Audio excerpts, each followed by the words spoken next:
Hello everyone, greetings, welcome to the educational channel Chandrasekhar Academy.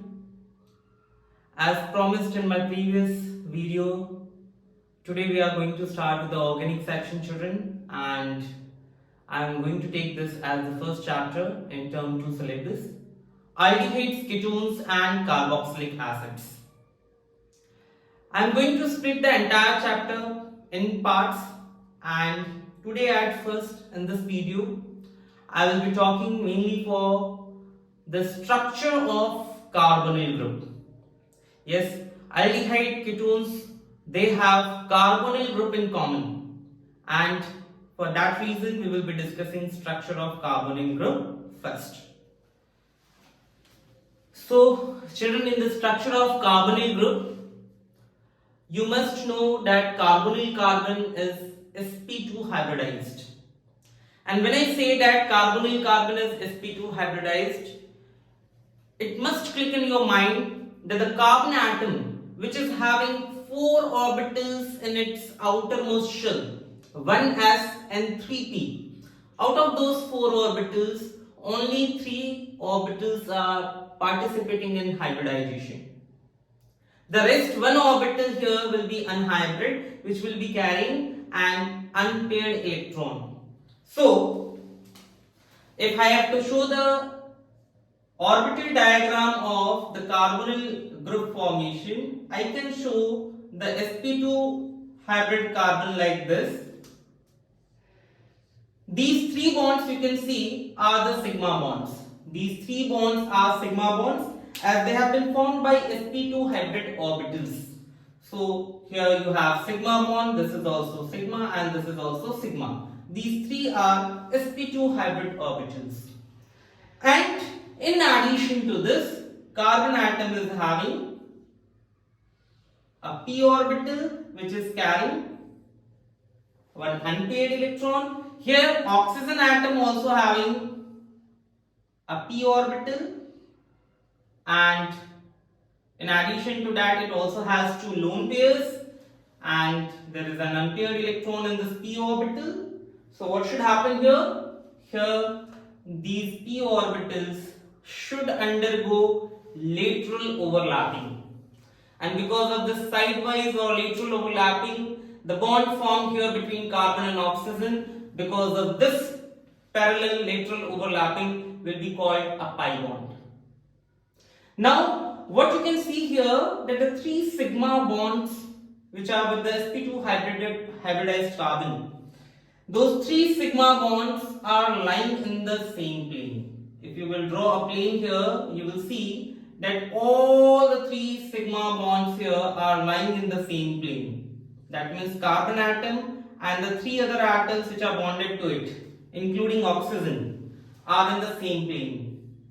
And the pi electron cloud which is formed due to the overlapping of these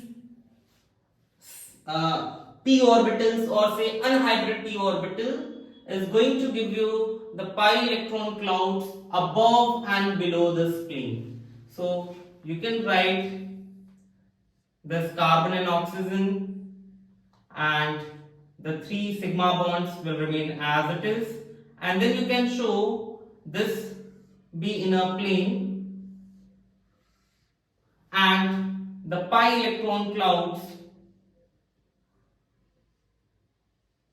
here above and below the plane. These pi electron clouds are above and below the plane, and oxygen atom is having 2 lone pairs.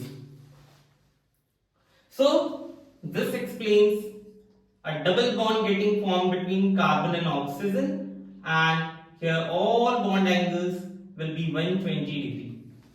All the bond angle here measures 120 degree.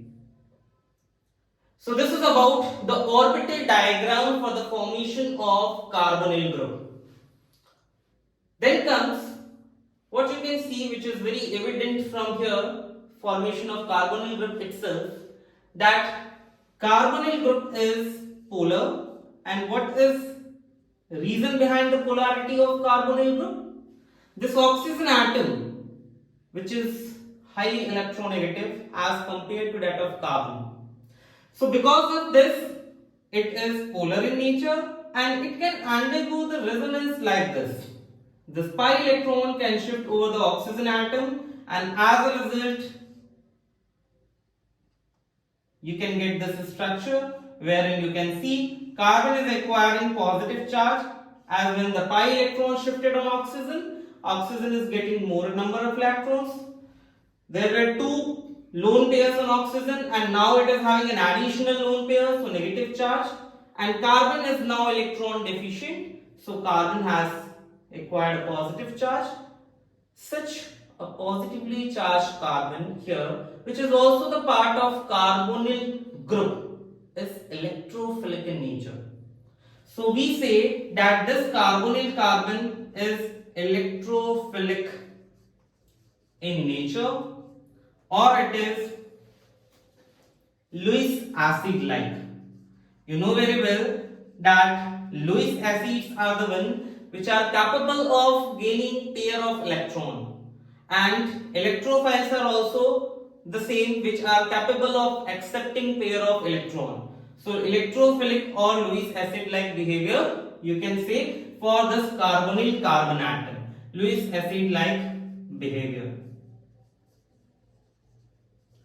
Further, for oxygen atom you can see that oxygen atom has acquired negative charge, and those negatively charged atom, you must be knowing, it is nucleophilic in nature, capable of giving its lone pair of electrons. So this is nucleophilic, or you can say it is having Lewis base like behavior. Lewis base again is the one which is capable of giving its lone pair of electrons, which is capable of giving its lone pair of electron, or which is capable of donating pair of electron, that is known as Lewis base. So here carbonyl carbon is electrophilic and carbonyl oxygen is nucleophilic. Children, the part is really important for the concept. And also ahead in the sequence only, in this chapter only, there will be a topic as nucleophilic addition reactions of aldehyde and ketones, where you will be getting this, the reason behind giving this nucleophilic addition reaction is nothing but the presence of electrophile here, or say because of the electrophilic carbon atom. Okay. So thank you children, and do like the channel, subscribe it. Really the contents are going to be very useful for you.